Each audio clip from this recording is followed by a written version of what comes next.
Hello my dear student, welcome back to my channel Shivam study knowledge. Student, इस video में class 12 Hindi 2025 board exam के लिए हिंदी का एक मोस्ट इंपॉर्टेंट वीडियो लेकर आए हैं। इस वीडियो में हम क्लास 12 हिंदी का 100 नंबर बिल्कुल पक्का करने वाला आज का ये मोस्ट इंपॉर्टेंट वीडियो लेकर आए हैं। इस वीडियो को देखने के बाद में आपका जो 100 नंबर का पूर्णांक होता है हिंदी में 100 नंबर बिल्कुल पक्का हो जाएगा। इस वीडियो में ऐसे क्वेश्चंस को हम लेकर आए हैं जो बोर्ड पेपर में 100% पक्का आएगा। इस वीडियो को देखने के बाद में जो आपका 100 नंबर है बिल्कुल पक्का होने वाला है। स्टूडेंट, 24 फरवरी को आपका हिंदी का पेपर है। आग लगा दो इस दिन, क्योंकि इसमें बताए गए जितने भी क्वेश्चन है और मैं जितने भी रेगुलर तैयारी करा रहा हूँ आप लोगों का हिंदी का या कोई भी सब्जेक्ट का, आप लोगों को उस दिन परीक्षा में आग लगा कर आना है, क्योंकि अच्छे से मैं तैयारी करा रहा हूँ।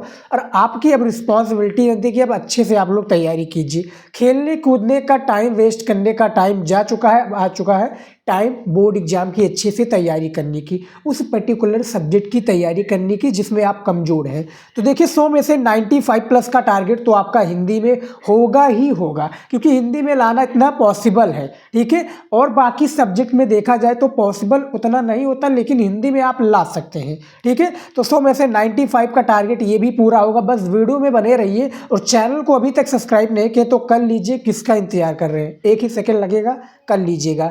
ठीक है, तो चलिए देखते हैं इंपॉर्टेंट क्वेश्चंस को बताएंगे। वो चाहे आपका गद्यांश पद्यांश हल करना हो, जीवन परिचय हो या और भी टॉपिक्स हो, सभी चीज़ों को हम इस वीडियो में बताएंगे। तो देखिए सबसे पहले हम बहुविकल्पीय से शुरुआत करेंगे। आप लोगों को पता होगा कि 10 आपके ऑब्जेक्टिव क्वेश्चन हिंदी में पूछे जाते हैं। ठीक है, तो देखिए सबसे पहला ऑब्जेक्टिव क्वेश्चन है हिंदी का कि वर्ण रत्नाकर के रचनाकार हैं। तो कौन है वर्ण रत्नाकर के रचनाकार, आपको बताना है। तो इनमें से आपका घा वाला राइट आंसर हो जाएगा, ज्योतिश्वर ठाकुर हो जाएंगे इसके राइट आंसर। ठीक है, अगला क्वेश्चन देखिए दूसरा नंबर कि खड़ी बोली की प्रथम गद्य रचना किसे माना जाता है। तो खड़ी बोली की जो प्रथम गद्य रचना है ये आपका चंद छंद वर्णन की महिमा को माना जाता है। तो आपका दूसरे का आंसर राइट आंसर हो जाएगा। तीसरा क्वेश्चन दिया हुआ है कि संयोगिता स्वयंवर नाटक के लेखक कौन है। कौन से संयोगिता स्वयंवर नाटक के लेखक कौन है ये आपको बताना है। इनमें से क्या जयशंकर प्रसाद जी हो जाएंगे या भारतेंदु हरीशचंद्र जी, श्रीनिवास दास जी या राम कुमार वर्मा। ठीक है, तो देखिए इनमें से जो राइट आंसर हो जाएगा स्टूडेंट वो कौन सा हो जाएगा आपका, इनमें से शायद आपका राइट आंसर हो जाएगा श्रीनिवास दास जी, यानी लाला श्रीनिवास दास जी इनका पूरा नाम है। ये आप जरूर याद रखिए। ठीक है, तो चलिए देखते हैं। सारे क्वेश्चंस को मैं बताऊंगा और आपको तैयारी के लिए, क्योंकि अब देखिए टाइम कम बचा है। 24 फरवरी को आपका एग्जाम है क्लास 10th और क्लास 12th हिंदी का। ठीक है, तो इसी दिन आपके क्लास 12th का भी पेपर है और क्लास 10th वालों के भी पेपर है। तो आप लोग क्लास 12th के स्टूडेंट हैं और अच्छे से तैयारी कीजिए स्टूडेंट, क्योंकि हिंदी में आप अच्छा मार्क्स लेकर आ सकते हैं। 4 नंबर क्वेश्चन दिया हुआ है कि महावीर प्रसाद द्विवेदी जी सरस्वती पत्रिका के संपादक बने। कब बने थे, तो ये आपके 1903 ईस्वी में, यानी पहले श्याम सुंदर हुआ करते थे सरस्वती पत्रिका के संपादक, लेकिन 1903 में महावीर प्रसाद द्विवेदी जी सरस्वती पत्रिका के नए संपादक बने। ठीक है, 1903 से लेकर 1920 तक इनका कार्यकाल था। किसको लेकर, सरस्वती पत्रिका को लेकर। उसके बाद में देखिए 5 नंबर क्वेश्चन, कालिदास की निरंकुशता क्या है, निरंकुशता के रचनाकार कौन है ये आप बताइए। थोड़ी गले में प्रॉब्लम है स्टूडेंट, तो इग्नोर कीजिएगा, क्योंकि इस समय आप लोगों को पता होगा सर्दियों का मौसम चल रहा है, जुकाम खांसी तो होता ही रहता है। ठीक है, गला भी थोड़ा इस प्रकार से कह सकते हैं कि बैठा हुआ है। तो 5 नंबर क्वेश्चन जो है इसका राइट आंसर आपका का वाला हो जाएगा, महावीर प्रसाद द्विवेदी हो जाएंगे इसके सही रचनाकार। उसके बाद में 6 नंबर क्वेश्चन है किशोरीलाल गोस्वामी की रचना है। इनमें से किशोरीलाल गोस्वामी की रचना कौन सी है, इंदुमती है, याद रखिए। ठीक है, 6 नंबर का ऑप्शन सही हो जाएगा। और बोर्ड पेपर में इसी तरीके से 4 ऑप्शंस आपको, यानी 4 विकल्प दिए जाएंगे। इनमें से किसी एक विकल्प राइट आंसर होता है, यानी सही उत्तर होता है, उसी को चुनकर कॉपी में लिखना होता है। ठीक है, तो इतना तो आपको पता ही होगा। 7 नंबर क्वेश्चन है जीवन और दर्शन पुस्तक के रचनाकार हैं। जीवन और दर्शन पुस्तक के रचनाकार कौन है, महावीर प्रसाद द्विवेदी जी है, राय कृष्णदास है, डॉक्टर संपूर्णानंद है या रामवृक्ष वेनीपुरी। तो इनमें से आपके महावीर प्रसाद द्विवेदी जी हो जाएंगे बिल्कुल करेक्ट आंसर। उसके बाद में देखिए 8 नंबर क्वेश्चन, डॉक्टर संपूर्णानंद को मंगला प्रसाद पुरस्कार प्राप्त हुआ। तो मंगला प्रसाद जो पुरस्कार बेसिकली प्राप्त हुआ किस रचना पर प्राप्त हुआ, तो ये समाजवाद पर। ठीक है, 8 नंबर का घा आपका गा वाला ऑप्शन जो कि बिल्कुल सही आंसर हो जाएगा। उसके बाद में देखिए 9 नंबर क्वेश्चन, ऑब्जेक्टिव क्वेश्चन बहुविकल्पीय का 9 नंबर, श्रद्धा भक्ति निबंध के लेखक हैं। तो श्रद्धा भक्ति निबंध के लेखक आचार्य रामचंद्र शुक्ल जी हैं। ठीक है, इनका एक और रचना है जो कि सबसे पॉपुलर रचना है, चिंतामणि। ठीक है स्टूडेंट, चिंतामणि भी शायद इन्हीं की रचना है, बहुत ही प्रख्यात रचना है। क्लास 10th हिंदी में इनका जीवन परिचय और इनका जो चैप्टर है मित्रता ज़्यादातर पूछा जाता है। तो 9 नंबर का गा ऑप्शन सही हो जाएगा। 10 नंबर क्वेश्चन दिया हुआ है कि वासुदेव शरण अग्रवाल की रचना है। इनमें से वासुदेव शरण अग्रवाल की रचना माता भूमि।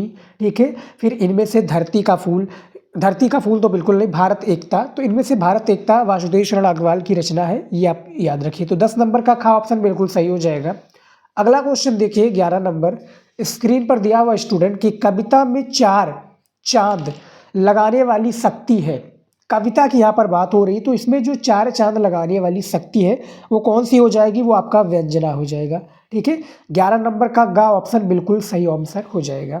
उसके बाद में देखिए 12 नंबर क्वेश्चन, मुकरिया रचना है किसकी रचना है, ये बताइए। ऐसे ही क्वेश्चंस आप लोगों को पेपर में पूछे जाएंगे, वीवीआई क्वेश्चन कहना गलत नहीं है, क्योंकि देखिए स्टूडेंट आप लोगों का जो हिंदी है, हिंदी के मैं मॉडल पेपर ज़्यादा से ज़्यादा प्रोवाइड करा रहा हूँ आप लोगों को, तो वो वीडियो ज़रूर देखिएगा स्टूडेंट, क्योंकि न्यू पैटर्न पर होता है। और एक ऑफिशियल पेपर का भी मैंने वीडियो बनाया हुआ है, ठीक है, जो कि यूपी बोर्ड ने खुद जारी किया है, तो वो वाला वीडियो भी जरूर देखिएगा। जो न्यू पैटर्न पर मॉडल पेपर आता है उसको भी देखिए और उसके क्वेश्चंस को तैयार कीजिए, क्योंकि ज़्यादातर उसी से पेपर से आते हैं, यानी उसी मॉडल पेपर से क्वेश्चन आपके 24 फरवरी के एग्जाम में पूछे जाएंगे। तो ज़्यादा से ज़्यादा तैयार कीजिए और आप लोग कॉपी का वीडियो जरूर देख लीजिएगा। देखिए आप लोगों ने पढ़ाई जितनी भी की है, आपने हिंदी की तैयारी जितने भी अच्छे से की है, लेकिन आपको कॉपी लिखने का तरीका नहीं मालूम है, तो आप अपना 20 से 30 नंबर गंवा देंगे। तो 20 से 30 नंबर ना गंवाएं, इसके लिए आपको कॉपी का वीडियो देखना पड़ेगा, जो कि मैंने कंप्लीट वीडियो बनाया हुआ है कि बोर्ड एग्जाम में हिंदी की कंप्लीट कॉपी कैसे लिखी।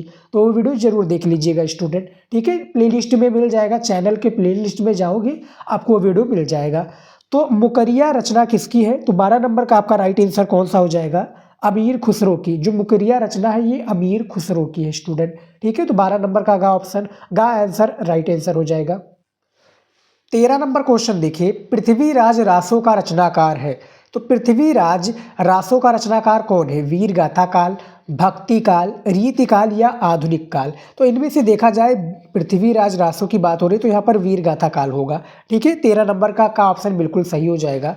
अगला क्वेश्चन है स्क्रीन पर 15 नंबर कि ज्ञानसरी शाखा के प्रतिनिधि प्रमुख कवि कौन है, तुलसीदास जी हैं, सूरदास जी हैं, नंददास हैं या कबीरदास हैं। ठीक है, तो इनमें से कबीरदास जी बिल्कुल सही आंसर हो जाएगी, यानी 14 नंबर का घा ऑप्शन आपका बिल्कुल सही आंसर हो जाएगा स्टूडेंट। ठीक है, उसके बाद में चलिए देख लेते हैं और क्वेश्चंस। यहाँ पर देखिए अगला क्वेश्चन दिया हुआ है 15 नंबर। ठीक है, देखिए आपके क्वेश्चन जो कि 5 गद्य से क्वेश्चन पूछे जाते हैं और 5 पद्य से क्वेश्चन पूछे जाते हैं पेपर में। टोटल 10 आपके बहुविकल्पीय क्वेश्चन होते हैं। तो इसमें हमने 10 गद्य के क्वेश्चन बताए हैं और 10 हमने पद्य के क्वेश्चन बताए हैं। टोटल 20 मैंने बहुविकल्पीय क्वेश्चन इस वीडियो में बताया हुआ है। तो 15 नंबर क्वेश्चन है कि कौन सा कवि राम भक्ति शाखा के संबंधित नहीं है, यानी राम भक्ति जो शाखा है इनमें से कोई एक कवि है जो कि संबंधित नहीं है। तो उनमें से आपका चतुर्भुज दास हो जाएंगे, जो कि बिल्कुल करेक्ट आंसर हो जाएगा। अगला क्वेश्चन है 16 नंबर, रामचरितमानस की रचना किस भाषा में हुई या रचना किसने की है। तो रचना भैया रामचरितमानस की तुलसीदास जी ने किया है। ठीक है, तुलसीदास जी ने, गोस्वामी तुलसीदास जी ने। ठीक है, रामचरितमानस की रचना किस भाषा में हुई, तो अवधी में है, क्योंकि भैया अयोध्या हमारे बगल में ही है, हमारे पास में ही प्रभु श्री राम की नगरी अयोध्या। ठीक है, तो जो है अवधी में ही, अवधी हमारे यहाँ पर जैसे 4-5 डिस्ट्रिक्ट में अवधी सबसे ज़्यादा प्रचलित है हमारे उत्तर प्रदेश में। ठीक है, तो अवधी प्रांत है, अवधी में है अयोध्या। ठीक है, तो अवधी नाम से ही पता चलता है अयोध्या। तो 16 नंबर का आपका आंसर बिल्कुल सही आंसर हो जाएगा। अगला क्वेश्चन देखिए यहाँ पर 17 नंबर, बिहारी सतसई में दोहों की संख्या है। तो बिहारी सतसई में जो दोहों की संख्या कितनी है, तो बात की जाए स्टूडेंट इसका करेक्ट आंसर, तो वो आपका कितना हो जाएगा, वो आपका 719 हो जाएगा। ठीक है, देखिए 713 से लेकर 719 तक दोहों की संख्या है। ठीक है, तो यहाँ पर दिखाएंगे कि सर 713 तो नहीं लेगा, लेकिन जो लास्ट वाला इसको हमें कैलकुलेट करना है। 18 नंबर क्वेश्चन देखिए कि मैथिली शरण गुप्त का प्रथम काव्य संग्रह कौन सा है। तो मैथिली शरण गुप्त का प्रथम काव्य संग्रह यहाँ पर भारत भारती बताया जा रहा है, लेकिन गूगल पर मैंने सर्च किया तो वहाँ पर रंग में भंग दिखा रहा था।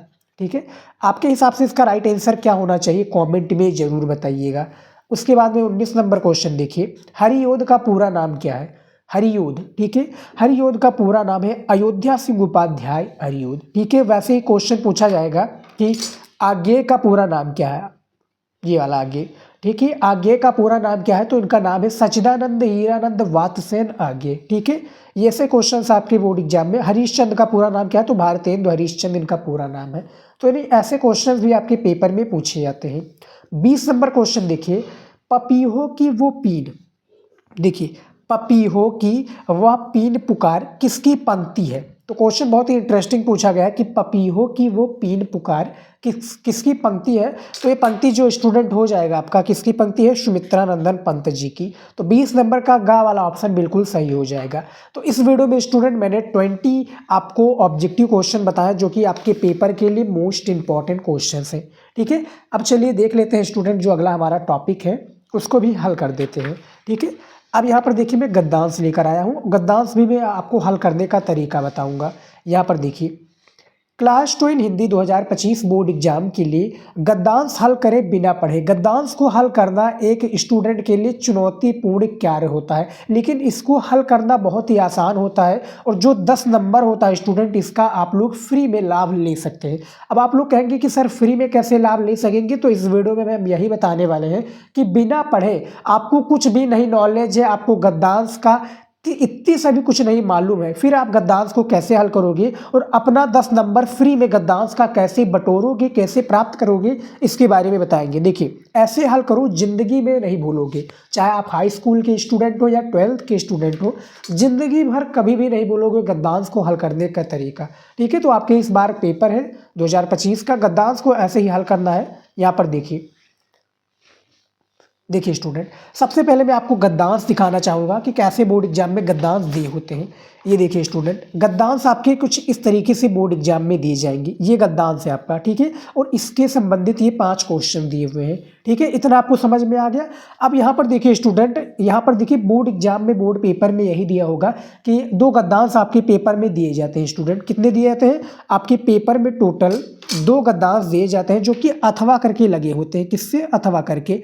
आपको उनमें से किसी एक को करना रहेगा, जिसके लिए आपको एग्जामिनर 10 नंबर देता है। आप यहाँ पर देख सकते हैं 2020 में भी ये गद्यांश पूछा गया था। अब यहाँ पर देखिए 5 क्वेश्चन है, हर एक क्वेश्चन के लिए आपको 2 नंबर एग्जामिनर देगा। तो जैसे पहला क्वेश्चन दिया हुआ है कि उपयुक्त गद्यांश के पाठ और लेखक का नाम लिखिए। ठीक है, तो देखिए मान लीजिए कि जो अशोक का फूल चैप्टर से लिया गया, लेकिन आपको वहाँ पर नहीं मालूम होगा, फिर आप क्या करोगे? ठीक है, तो मैं आपको ट्रिक बताता हूँ जिससे आप लोग जो चैप्टर का नाम पहचान जाओगे। देखिए जहाँ पर देखिए भारतवर्ष, ठीक है, हिंदू दिखे, फिर अनेक, फिर भारतवर्ष दिखे, रीति रिवाज दिखे, जातियाँ दिखे, उसके बाद में वृक्ष दिखे, ये समझ जाइए कि आप लोग अशोक के फूल चैप्टर से लिया गया है। उसी प्रकार से राष्ट्र के स्वरूप चैप्टर से लिया गया होता तो वहाँ पर दिखता राष्ट्र, भूमि, माता, ठीक है, राष्ट्रीयता। उसके बाद में जहाँ पर दिखे एक प्रकार से जो है रॉबर्ट नर्सिंग होम वाला, वहाँ पर जहाँ पर दिखे बूढ़ी, इंदौर, ठीक है, मुस्कानमयी, ये आपका संकेत देते हैं कि रॉबर्ट नर्सिंग होम से लिया गया है। तो ऐसे ही की पॉइंट होता है स्टूडेंट, जिससे आप लोग पहचान पाओगे कि किससे लिया गया है, किस चैप्टर से लिया गया है गद्यांश। जैसे इसमें पूछा गया है, जैसे ये गद्यांश दिया हुआ है ना, पढ़ लेते हैं हम गद्यांश को आसानी से और आराम से। देखिए सबसे पहले 15 मिनट पेपर दिया जाता है, तो अच्छे से आप लोग पेपर में पढ़ लीजिएगा। दिया हुआ है कि रविंद्रनाथ ने इस भारतवर्ष को मानव समुद्र कहा है। विचित्र देश है वो असुर आए, फिर आर्य आए, शक आए, हूण आए, नाग आए, यक्ष आए, गंधर्व आए, ना जाने कितनी मानव जातियां यहाँ आई और आज के भारतवर्ष को बनाने में अपना हाथ लगा गई। जिसे हम हिंदू नीति कहते हैं, वो अनेक आर्य और आर्योत्तर उपादानों का अद्भुत मिश्रण है। ठीक है, हमने पढ़ लिया भैया, हमें समझ में आ गया। अब यहाँ पर देखिए स्टूडेंट, जो 2 प्रश्न होता है ये आपके गद्यांश और पद्यांश दोनों में होता है। मैंने आपको मॉडल पेपर के वीडियोज में भी काफ़ी बार बताया है कि उपयुक्त गद्यांश और पाठ लेखक का नाम, ये तो आपका पूछा ही जाएगा, चाहे आपका पद्यांश भी हो, दोनों में पूछा जाएगा। और रेखांकित अंश की व्याख्या भी पूछी जाएगी। ये देखिए रेखा खींची हुई ना, कि जिसे हम हिंदू नीति कहते हैं, वो अनेक आर्य और आर्योत्तर उपादानों का अद्भुत मिश्रण है। तो हमें यहाँ तक इसका क्या करना है स्टूडेंट? व्याख्या करना है, जो कि आचार्य हजारी प्रसाद द्विवेदी जी ने इसका व्याख्या किया हुआ है।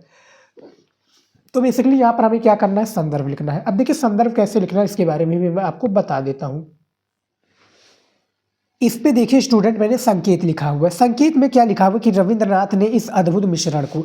अब यहाँ पर देखिए आप लोग सोचेंगे कि संकेत आपने क्यों लिखा है। संकेत मैंने इसलिए लिखा है स्टूडेंट क्योंकि मैंने आपको शुरू में ही बताया था कि अथवा करके दो गद्यांश दिए थे। अब भैया एग्जामिनर को इतना टाइम तो होता नहीं कि वो ढूंढे कि भैया किस गद्यांश से लिया गया है, तो आपको बताना होता है। ठीक है, आपको बताना है कि सर जी मैंने ये गद्यांश को हल किया है। तो आगे का जो दो वर्ड है यानी इसको उठाकर आपको यहाँ पर लिख देना है। ठीक है, यहाँ से लेकर यहाँ तक। उसके बाद में जो लास्ट का दो वर्ड है अद्भुत मिश्रण है, इसको उठाकर यहाँ तक लिख देना है। एग्जामिनर भैया पहचान जाएगा कि बच्चे ने पहला गद्यांश हल किया है या दूसरा हल किया है। तो उसको हम कहते हैं संकेत, यानी पहचानना, एक प्रकार से किसी भी टॉपिक को पहचानना है। अब पहला जो क्वेश्चन हमारा दिया हुआ था कि उपयुक्त गद्यांश के पाठ और लेखक का नाम लिखिए, तो हमें संदर्भ में लिखना कैसे है स्टूडेंट, यहाँ पर देखिए ऐसे ही पेपर में भी आप लोग लिखिएगा। लिखना है आपको कि प्रस्तुत, ठीक है, राइटिंग से लिखिए, प्रस्तुत गद्यावतरण, प्रस्तुत गद्यावतरण। देखिए प्रस्तुत गद्यावतरण हमारी पाठ्य पुस्तक, हमारी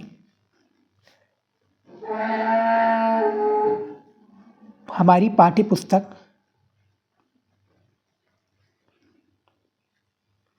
ठीक है, हमारी पाठ्य पुस्तक, ये हो गया पाठ्य पुस्तक के गद्य भाग। अब यहाँ पर देखिए राइटिंग से हमें लिखना है, राइटिंग से मैंने लिख दिया, लेकिन बोर्ड एग्जाम में राइटिंग की अहमियत होती है। अब यहाँ पर हमें ब्लैक पेन का प्रयोग करना है, तो इस तरह से हम लिखेंगे गद्य भाग। क्या लिखेंगे, गद्य भाग। ठीक है, इसको हम कॉमा के, इन्वर्टेड कॉमा के अंदर कर देंगे, गद्य भाग में संकलित, गद्य भाग में संकलित। ठीक है, इस तरह से हम लिख देंगे गद्य भाग में संकलित तथा हिंदी, तथा हिंदी, ये देखिए तथा हिंदी के सुव्याख्यात, हिंदी के क्या है भैया, सुव्याख्यात, हिंदी के सुव्याख्यात। बहुत इंटरेस्टिंग है गद्यांश को लिखना। हिंदी के सुव्याख्यात निबंधकार, निबंधकार कौन है भैया, आचार्य हजारी प्रसाद द्विवेदी जी। ठीक है, निबंधकार आचार्य, ठीक है, ये देखिए आचार्य हजारी प्रसाद, ये देखिए आचार्य हजारी प्रसाद द्विवेदी। ठीक है, इसको मैंने लिख दिया आचार्य हजारी प्रसाद द्विवेदी। ठीक है, द्वारा लिखित। अब यहाँ पर हमें चैप्टर का नाम लिखना है, द्वारा लिखित। चैप्टर का नाम क्या था स्टूडेंट, चैप्टर का नाम क्या था, चैप्टर का नाम था अशोक का फूल। इस तरह से हम लिख देंगे अशोक के फूल, इसको हम क्या कर देंगे, इन्वर्टेड कामा के अंदर कर देंगे, अशोक के फूल नामक ललित। यहाँ पर देखिए नामक ललित, ठीक है, नामक ललित। इस तरह से ललित भी लिख सकते हैं, ललित, ये देखिए ललित निबंध, निबंध से अवतरित है, निबंध से अवतरित है। ठीक है, तो ये हमारा संदर्भ हो गया स्टूडेंट। संदर्भ बहुत इंटरेस्टिंग होता है कि प्रस्तुत गद्यावतरण हमारी पाठ्य पुस्तक के गद्य भाग में संकलित तथा हिंदी के सुव्याख्यात निबंधकार आचार्य हजारी प्रसाद द्विवेदी द्वारा लिखित अशोक की फूल नामक ललित निबंध से जो है एक प्रकार से अवतरित है। अब यहाँ पर देखिए स्टूडेंट, दूसरा क्वेश्चन क्या दिया हुआ था कि रेखांकित अंश की व्याख्या कीजिए। ठीक है, अब मान लीजिए कि आपको रेखांकित अंश की व्याख्या नहीं आता। मैंने आपको बताया था कि शुरू में कैसे फ्री में आप लोग हल करोगे, फ्री में कैसे करोगे, तो आपको नहीं आता है, फिर भी आपको क्या करना क्या है, आपको रेखांकित अंश की व्याख्या लिखना है और जो यहाँ से लेकर यहाँ तक खींचा है इसी को लिख देना है।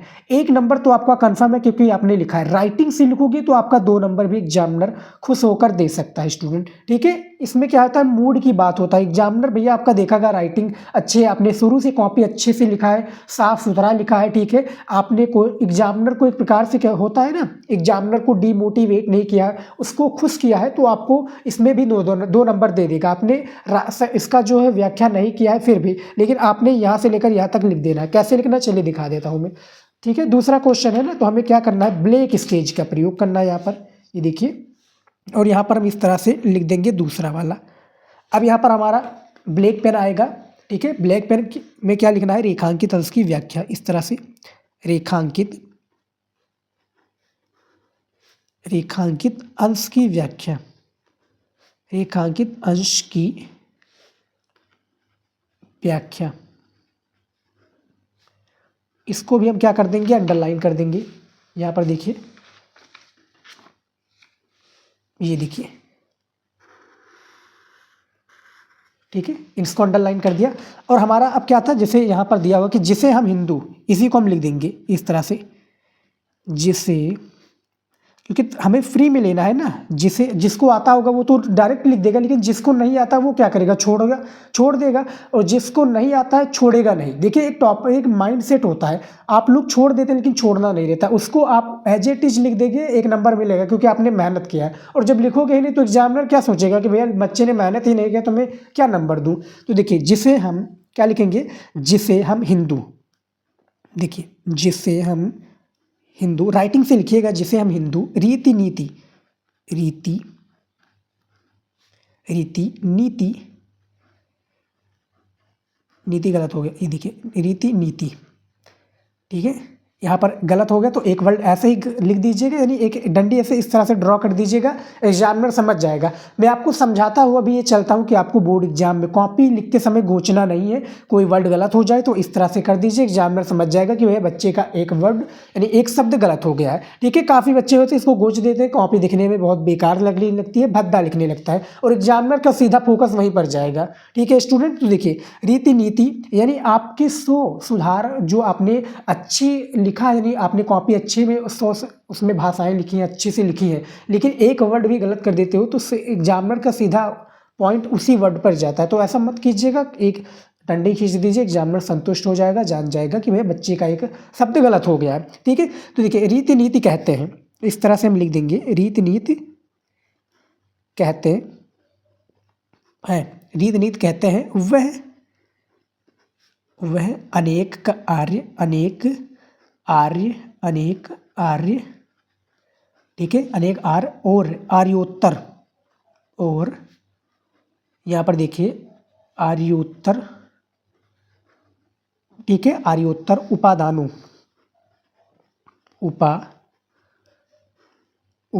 ठीक है, उपादानों का अद्भुत, ठीक है, क्या है, अद्भुत मिश्रण है। ठीक है, अद्भुत मिश्रण है। ठीक है, तो ये हमारा रेखांकित अंश की व्याख्या हो गया। स्टूडेंट, मैंने सारी चीज़ें लिख दी हैं, एग्जामिनर यहाँ पर 1 नंबर तो आपका दे देगा, लेकिन राइटिंग से लिखोगे तो 2 नंबर भी दे देगा, एग्जामिनर के मूड के ऊपर है, जैसा कि मैंने बताया। अब यहाँ पर देखिए, 2 क्वेश्चन का आंसर मैंने आपको बता दिया है। ठीक है, मैंने 2 क्वेश्चन का तो आंसर दे दिया है, अब बचता है 3 क्वेश्चन। जैसे दिया हुआ है कि रविंद्रनाथ ने किसे महामानव समुद्र कहा है, अब इसका आंसर कहाँ पर मिलेगा, इसी गद्यांश में मिलेगा। कैसे हल करना है चलिए दिखा देता हूँ। देखिए, रविंद्रनाथ ने इस भारतवर्ष को महामानव कहा है, तो यहाँ से लेकर यहाँ तक हमें लिख देना है। देखिए कैसे लिखना है, ये देखिए, अब हमें यहाँ पर लिख देना है इस तरह से, तीसरा है ना, तो तीसरा इस तरह से हम लिख देंगे, और यहीं पर हमें डायरेक्ट आंसर लिखते चले जाना है। लिखेंगे क्या कि रविंद्रनाथ, यहाँ पर देखिए इस तरह से रविंद्रनाथ, ठीक है, रविंद्रनाथ ने इस भारत यहाँ पर देखिए भारतवर्ष को महामानव समुद्र कहा है। ठीक है, अब यहाँ पर हम चौथे क्वेश्चन का भी लिख देंगे। चौथा क्वेश्चन का भी आंसर मैं दिखा देता हूँ। जैसे यहाँ पर दिया हुआ है कि भारतवर्ष के निर्माण में किन किन का सहयोग था। स्टूडेंट, तो देखिए यहाँ पर भारतवर्ष में निर्माण में किन किन का सहयोग था। यहाँ पर देखिए, ये देखिए, विचित्र देश है वो, असुर आए, सूर आए, नाग आए, अच्छा आए, गंधर्व आए, ना जाने कितने मानव जातियाँ हैं, और आज की भारतवर्ष को बनाने में इतना हाथ लगा गया स्टूडेंट। तो यहाँ से लेकर आपको यहाँ तक लिख देना है। ठीक है, इसका आंसर। उसके बाद में देखिए कि आर्य शूर को कहाँ से आए, तो ये देखिए यहाँ पर देखिए विचित्र देश है, असुर आए, आर आए, शूर आए, नाग आए, अच्छा है, गंधर्व आए, ना जाने कितनी। यहाँ पर देखिए विचित्र देश है वो, ठीक है। तो यहाँ से लेकर आपको यहाँ तक सारी चीज़ें का आंसर लिख देना है। आपका जो पूरा आंसर है आपको इसी तरीके से लिखना है स्टूडेंट, ठीक है। आपको इसी तरीके से इसका आंसर देखिए 3 क्वेश्चन का आंसर आपको इसी गद्यांश में देखने को मिलेगा, जैसा मैंने आपको हल करना बताया। देखिए 2 क्वेश्चन कंपलसरी होता है, उपयुक्त गद्यांश के पाठ और लेखक का नाम और रेखांकित अंश की व्याख्या, ठीक है। तो 10 नंबर फ्री में कैसे पाना है मैंने बता दिया है, ठीक है स्टूडेंट।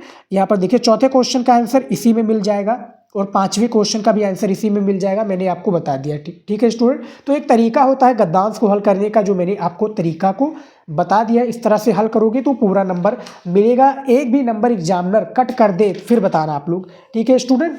तो समझ में आ गया होगा आपको। अब चलिए देख लेते हैं पद्यांश को हल करना। कैसे पद्यांश को हल करेंगे, यहाँ पर देखिए स्टूडेंट पद्यांश आ चुका है। देखिए इसको भी हल करना होता है, इसमें भी 10 नंबर हमें प्राप्त करना होता है। क्लास 12 हिंदी पद्यांश ऐसे हल करो बिना पढ़े। आप लोगों को पद्यांश कैसे हल करना है आपको इस वीडियो में मैं बताने वाला हूँ। इससे पहले मैंने गद्यांश का भी वीडियो बनाया, आपने नहीं देखा तो देख लीजिए, ठीक है। टारगेट आपका इस बार 95% है हिंदी में, क्लास 12 हिंदी में 10 नंबर का आपका पद्यांश भी होता है स्टूडेंट, ठीक है। कितने नंबर का, 10 नंबर का पद्यांश होता है। एक भी नंबर एग्जामिनर नहीं काटेगा, ऐसे हल करोगे बिना पढ़े। आपको बिना पढ़े, क्योंकि स्टूडेंट आप बिगनर हैं, आपको नहीं हल करना आता पद्यांश, आप बोर्ड एग्जाम में बैठे हुए हैं, फिर आप कैसे पद्यांश को हल करेंगे इसमें मैं बताने वाला हूँ। एक भी नंबर एग्जामिनर नहीं कट करेगा, 10 में से 10 नंबर पूरा नंबर देगा आपको, ठीक है। तो चलिए मैं आपको गद्यांश हल करने का तरीका बता देता हूँ, ठीक है। ये देखिए स्टूडेंट एक प्रकार से पेपर है, पेपर देख सकते हैं, ऐसे ही आपके पेपर में गद्यांश दिया होगा।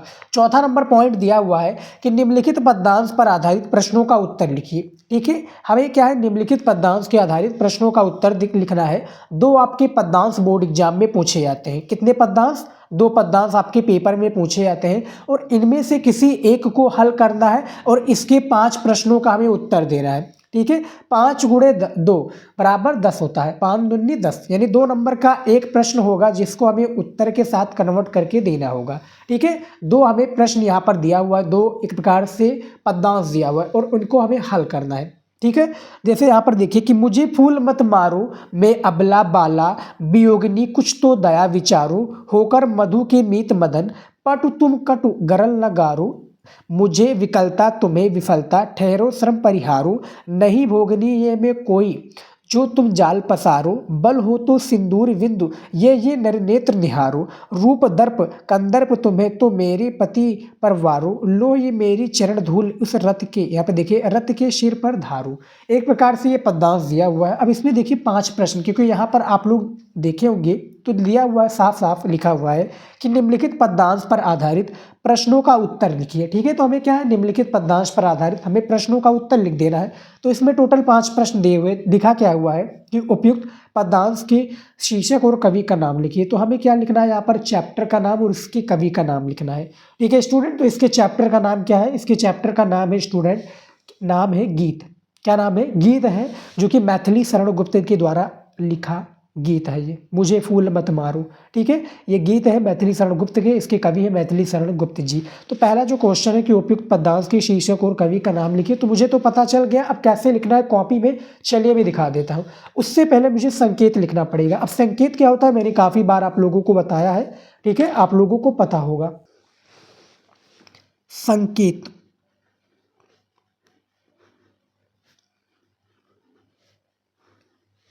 संकेत में बेसिकली हमें करना क्या होता है स्टूडेंट, देखिए आगे का जो 2 वर्ड है, यानी मुझे फूल मत मारो, फिर लास्ट का जो 2 वर्ड होता है 3, सिर पर धारू। अब इसी को हम लिख देंगे। इसमें एग्जामिनर को बताना होता है कि अथवा करके 2 दिया होता है, उसमें हमें ये बताना है कि हमने ये वाला पद्यांश को हल किया है, ठीक है। देखिए मुझे फूल मत मारो, मुझे फूल मत मारो, ठीक है। मैंने इतना लिख दिया, मुझे फूल मत मारो। उसके बाद में लास्ट में हम क्या लिख देंगे, सिर पर धारू, सिर पर धारू, सिर पर धारू, ठीक है। ये संकेत हो गया भैया एग्जामिनर को मुझे बताने के लिए कि सर जी मैंने ये वाला पद्यांश को हल किया है। अब हमें क्या लिखना है, पहला क्वेश्चन है तो हमें संदर्भ लिखना है। तो कैसे लिखेंगे, ये देखिए सबसे पहले हम ब्लैक स्केच से इस तरह से लिख देंगे और यहाँ पर हम लिखेंगे संदर्भ, इस तरह से, ठीक है। ये देखिए संदर्भ लिखेंगे इस तरह से, इसको हम अंडरलाइन कर देंगे नीचे से। ये देखिए संदर्भ हो गया। अब देखिए यहाँ से हमें संदर्भ लिखना है, कैसे लिखना है चलिए दिखा देता हूँ आपको, ठीक है। तरीका होता है, जो तरीका आप लोगों को मैं बताऊंगा इसी तरीके से आप लोग संदर्भ लिखिएगा। गद्यांश का अलग तरीका होता है और पद्यांश का अलग तरीका, ये आप लोग जरूर याद रखिए। तो देखिए संदर्भ लिखने के लिए प्रस्तुत पद्यांश, प्रस्तुत पद्यांश, प्रस्तुत पद्यांश श्री मैथिली शरण गुप्त, श्री मैथिली शरण, श्री मैथिली शरण गुप्त, ठीक है, गुप्त द्वारा रचित साकेत, जो इनका महाकाव्य है ना, इसको हमें लिखना है ब्लैक पेन से इन्वर्टेड कामा के अंदर, साकेत, ठीक है। ये देखिए साकेत महाकाव्य, साकेत महाकाव्य, ठीक है, लिख दिया साकेत महाकाव्य से हमारी पाठ है, महाकाव्य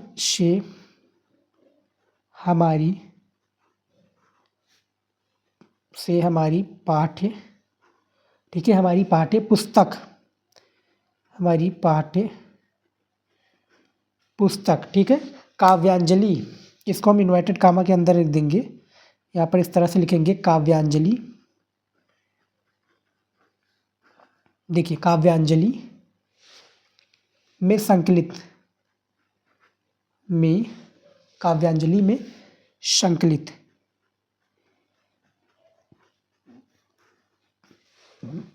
देखिए काव्यांजलि में संकलित गीत। अब हमें यहाँ पर चैप्टर का नाम लिख देना है, ठीक है। चैप्टर का क्या नाम है, गीत नाम है, ठीक है। गीत शीर्षक, देखिए गीत शीर्षक काव्यांश,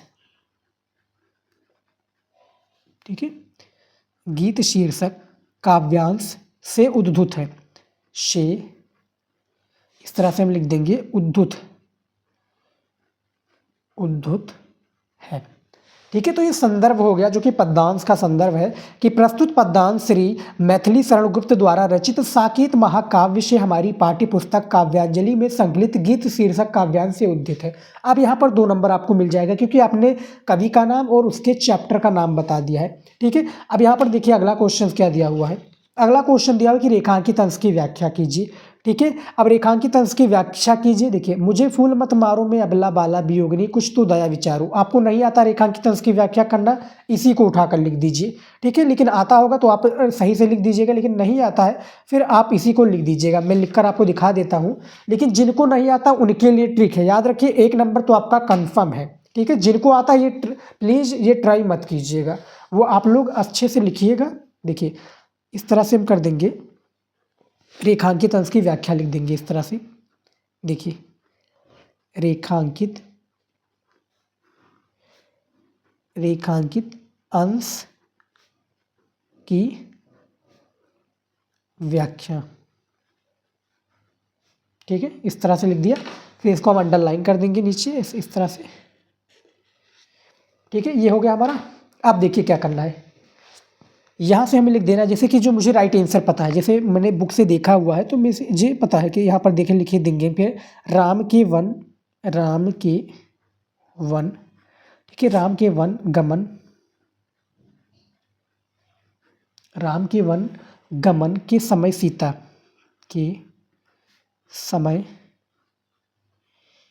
माता, देखिए यहाँ पर सीता, ठीक है, सीता राम के साथ, सीता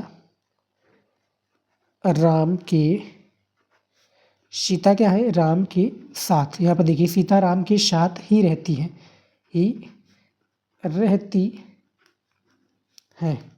इसी तरीके से आपको आता होगा तो लिख दीजिएगा, नहीं तो जो मैंने बताया आपको कि यहाँ से आप मुझे फूल मत मारो मैं अबला बाला वियोगिनी, कुछ तो दया विचारो, यहाँ तक आप लोग रेखांकित अंश की व्याख्या कर दीजिएगा। 4 नंबर तो आपका, यानी 2 नंबर आपको जो है जो है शीर्षक का नाम लिखने और चैप्टर का नाम लिखने में मिल जाएगा, रेखांकित अंश की व्याख्या करने में भी आपका 2 नंबर पक्का हो जाएगा।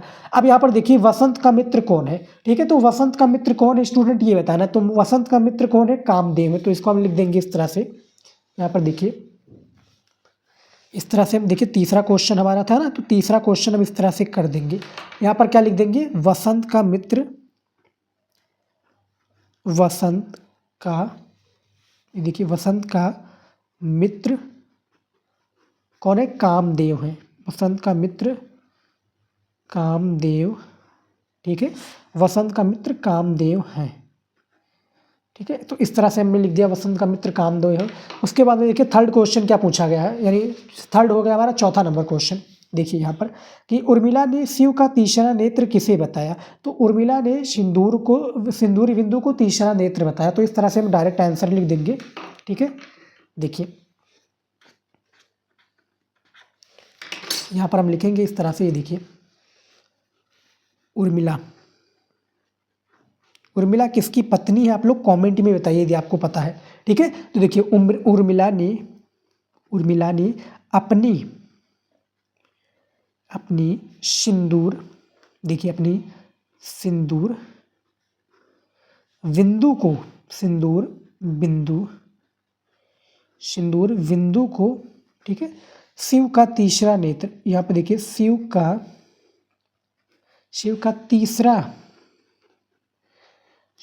तीसरा नेत्र क्या है, बताया, शिव का तीसरा नेत्र बताया है, ठीक है। तो ये कॉन्सेप्ट क्लियर हो गया। अगला क्वेश्चन देखिए 5 नंबर क्या दिया हुआ है कि उर्मिला ने अपने पति को किससे अधिक सुंदर बताया है, तो उर्मिला ने अपने पति को कामदेव से अधिक सुंदर बताया है, ठीक है स्टूडेंट। तो 5वां क्वेश्चन का भी आंसर हम लिख देंगे। देखिए कैसे लिखेंगे, यहाँ पर देखिए इस तरह से हमारा 5वां क्वेश्चन है और यहाँ पर हम लिखेंगे उर्मिला, ठीक है, यानी जो हमारा राइट आंसर है ना उसी को हम लिख देंगे यहाँ पर। उर्मिला ने अपने ठीक है अपने पति को कामदेव से अधिक, ठीक है, सुंदर बताया, अधिक सुंदर बताया है, ठीक है।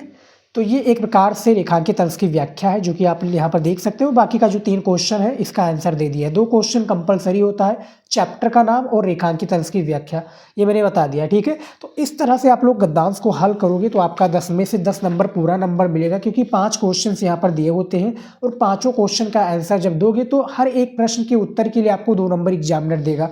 मान लीजिए कि आपने 2 ही क्वेश्चन का आंसर दिया है तो आपको 4 नंबर तो मिलेगा, ठीक है। यानी जितने क्वेश्चन का आंसर, मान लीजिए 4 क्वेश्चन का आंसर दिया है तो 8 नंबर तो आपका फिक्स है, ठीक है। एक क्वेश्चन का आंसर दोगे तो 2 नंबर मिलेगा।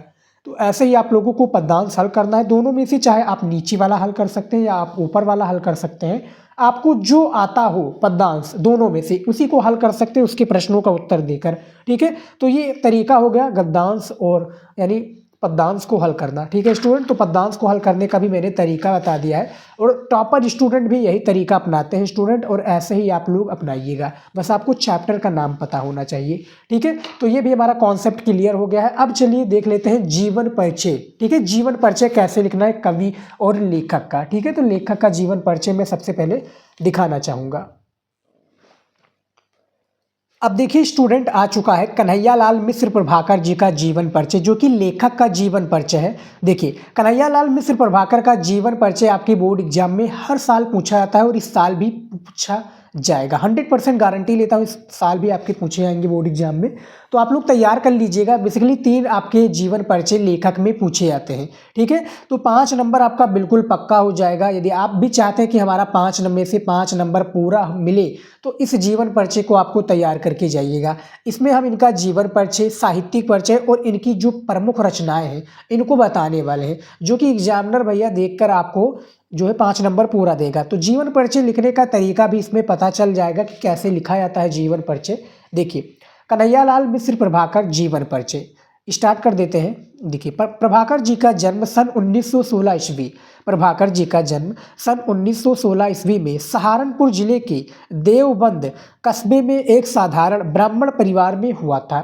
इनके पिता, यहाँ पर देखिए, इनके पिता रमादत्त मिश्र यहाँ पे देखिए पौरोहित्य करते थे। क्या है? पौरोहित्य करते थे, परंतु उनके विचारों में महानता और व्यक्तित्व में दृढ़ता थी। इनके जीवन अत्यंत सरल और सात्विक, यहाँ पे देखिए सात्विक था। इनकी माता जी का स्वभाव बड़ा उग्र था। उग्र यानी एक प्रकार से गुस्सैला प्रकार के, ठीक है, उग्र था। इनकी शिक्षा यहाँ पे देखिए नग्न यहाँ पे देखिए नग्न हुई। इनकी लेख राष्ट्रीय जीवन के मार्मिक संस्मरणों की सजीव, यहाँ पर देखिए सजीव झांकियाँ है। 9 मई 1995 ईस्वी को इस महान साहित्यकार की मृत्यु हो गई।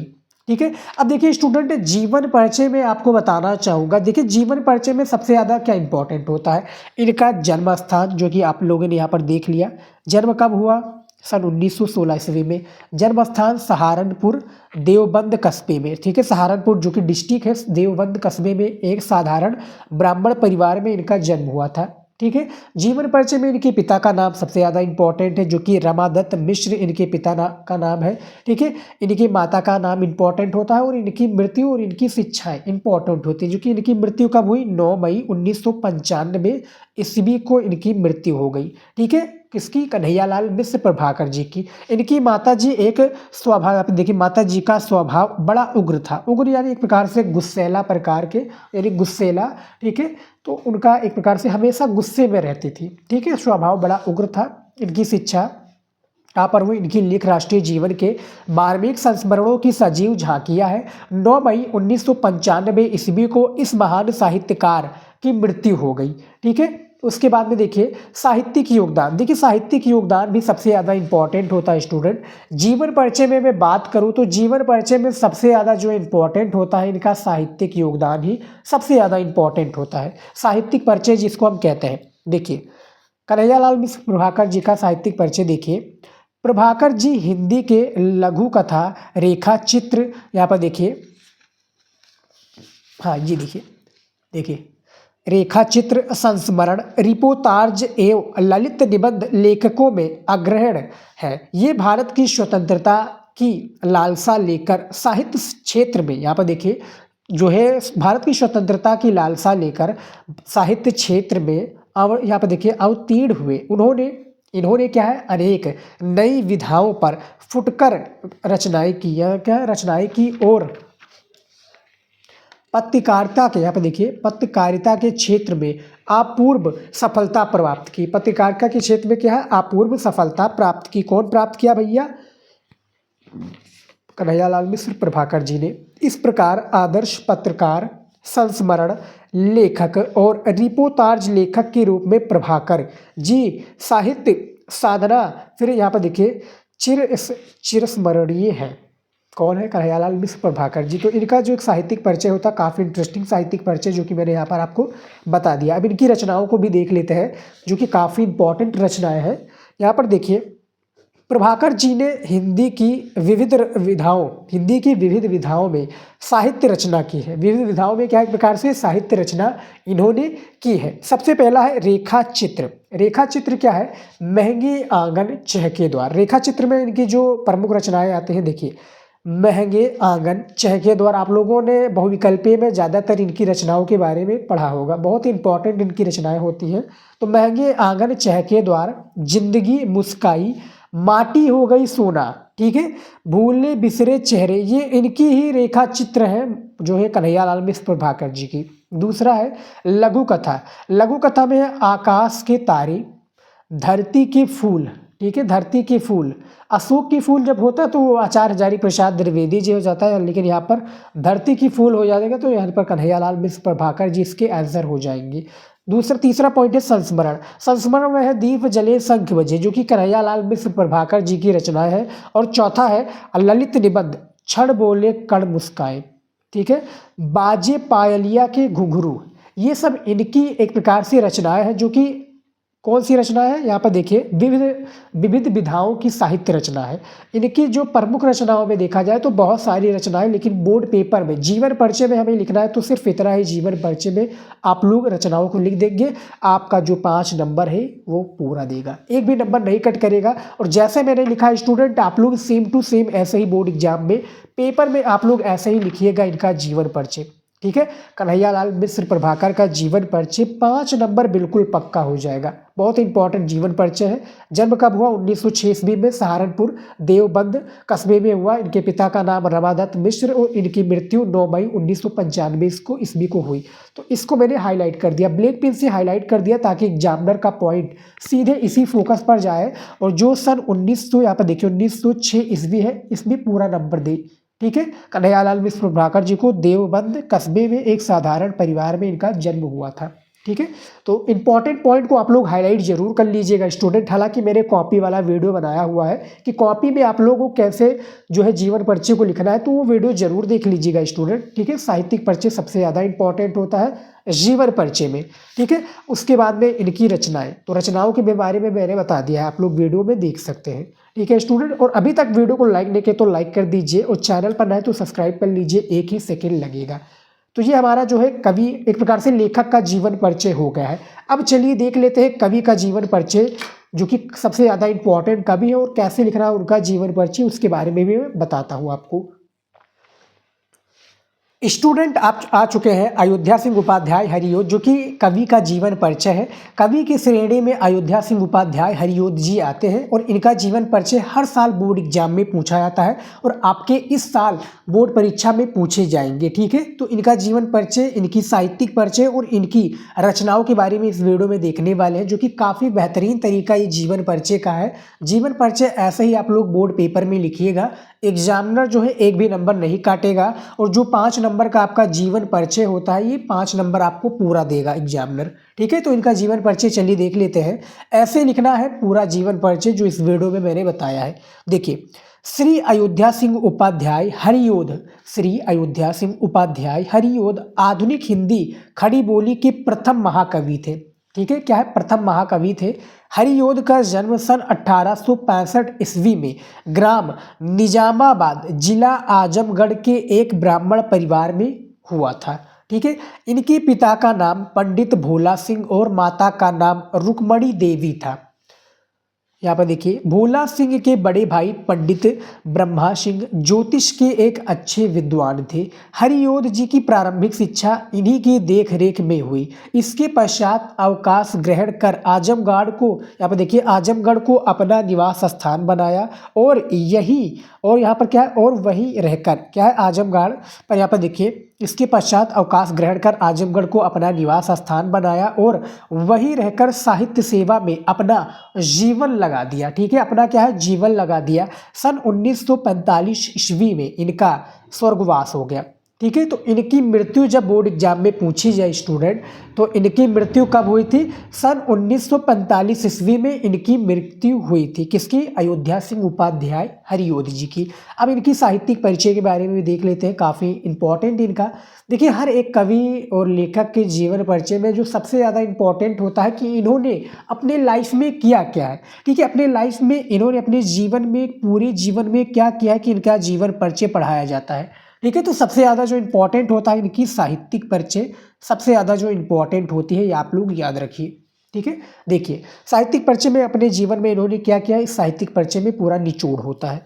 साहित्यिक परिचय देखिए, हरिओद जी द्विवेदी युग के प्रतिनिधि कवि थे। द्विवेदी युग के क्या थे, ये प्रतिनिधि कवि थे। इन्होंने खड़ी बोली को नया रूप, जो खड़ी बोली है, खड़ी बोली को नया रूप प्रदान किया तथा, यहाँ पर देखिए, प्रदान किया तथा प्राचीन कथानकों में नवीन उद्भावनाएं समाहित की। भाषा की विविधता के साथ साथ इन्होंने हिंदी छंदों में भी नवीन छंद पद्धति की उद्भावना की, ठीक है। यहाँ पर देखिए, इन्होंने हिंदी छंदों में भी नवीन छंद पद्धति की उद्भावना की। तो ये इनका साहित्यिक परिचय है, यहाँ पर आप स्क्रीन पर देख सकते हैं। काफ़ी इंटरेस्टिंग साहित्यिक परिचय है, इतना ही इनका साहित्यिक परिचय था।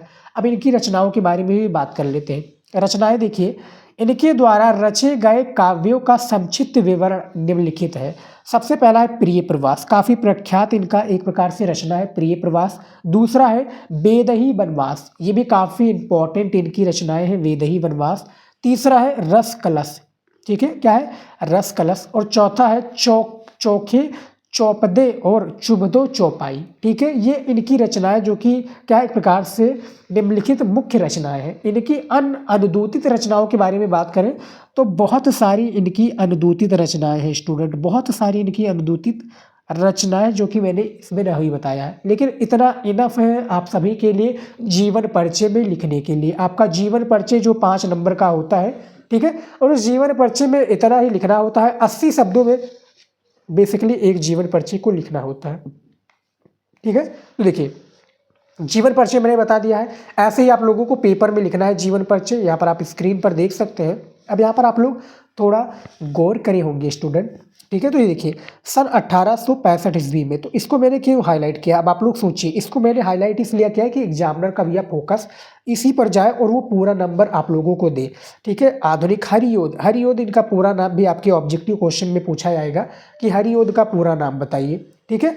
तो इसको मैंने हाईलाइट कर दिया। इनके एक प्रकार से कौन सा जिला है, कौन सा गांव, इनके पिता का क्या नाम है, इनकी माता का क्या नाम है, इनके भाई का क्या नाम है, यानी पंडित भोला सिंह के, इनके भोला सिंह के बड़े भाई का क्या नाम है, ठीक है। और इनकी मृत्यु कब हुई, यानी किसकी मृत्यु, अयोध्या सिंह उपाध्याय हरियोध जी का मृत्यु कब हुई, इसको भी मैंने हाईलाइट कर दिया है।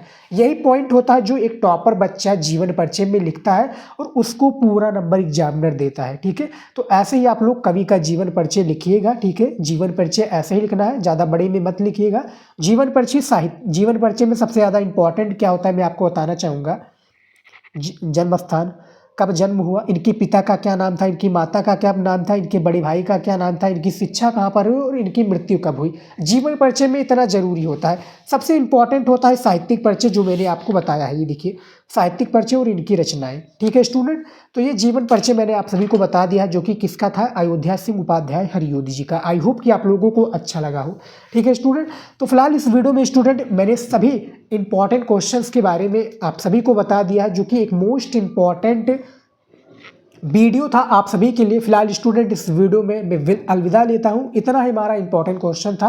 वीडियो को आप लोग ज़्यादा से ज़्यादा लाइक कीजिएगा, शेयर कीजिएगा, और आप लोगों को हमारा काम, आपको हमारा मेहनत अच्छा लगता है तो चैनल को भी सब्सक्राइब कर लीजिएगा। एक ही सेकंड लगेगा स्टूडेंट, कर लीजिएगा। आप लोग वीडियो देखते हैं लेकिन चैनल को सब्सक्राइब नहीं करते हैं, कर लीजिए। तो स्टूडेंट मिलते हैं नेक्स्ट वीडियो में नए टॉपिक के साथ। जय हिंद।